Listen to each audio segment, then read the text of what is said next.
عارفين ايه الفرق بين الست اللي بتلفت النظر والست اللي بتخطف القلب والعين وما تتنسيش؟ الفرق مش في الماركات ولا في شكل اللبس. الفرق في حاجة اسمها الأنوثة الراقية. علشان كده هنتكلم في موضوع النهاردة مهم لينا جدا، وكلنا هنستفاد منه لما نسمعه.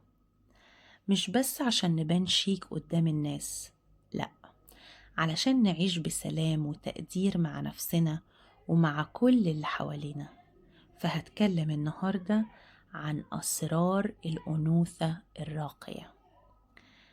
الأنوثة الراقية مش بيبان عليها حالة مصطنعة أو تمثيل، لا لا، دي حالة ذهنية ونفسية بتنعكس على تصرفاتك، على لبسك، على صوتك. الأنوثة مش ضعف ولا دلع ماسخ، دي قوة ناعمة. لما بتملكها الست بتعرف قيمة نفسها، وبتقدر تخلق توازن بين عقلها وقلبها. أول سر الأنوثة الراقية هو هدوء الروح، السكينة. الست الراقية مش بتنفعل بسهولة، ولا بتسيب المشاكل تسلبها سلامها النفسي.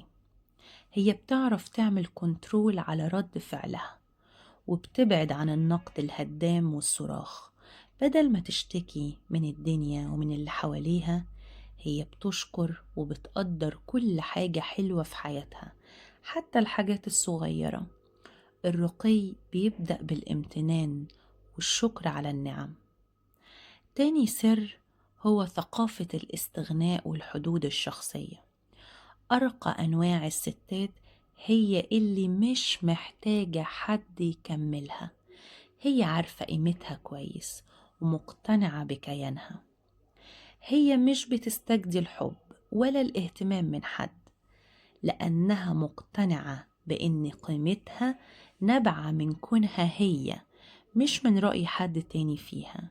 هي بتعرف تقول لأ بهدوء وبأدب ومن غير ما تحس بالذنب. لو الحاجة دي مش مناسباها أو مش مريحة ليها بتستغنى عنها. الاستغناء هو اللي بيخليكي غالية في عين نفسك وفي عين الناس.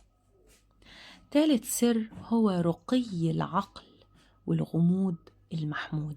يعني ايه الكلام ده؟ الجمال ممكن يلفت النظر في الأول، بس العقل الراقي هو اللي بيخطف القلب والعقل وما بيتنسيش.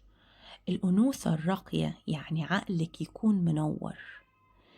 الأنثى الراقية هي اللي بتسمع أكتر ما بتتكلم، وبتقدر تدير حوار بذكاء وثقافة. هي مش بتحكي كل تفاصيل حياتها لكل الناس، ولا بتعيش كأنها كتاب مفتوح. عندها غموض بسيط، بسيط جدا.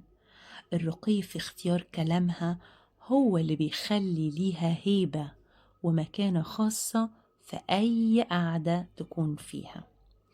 رابع حاجة الاستحقاق العالي والترفع عن الصغائر.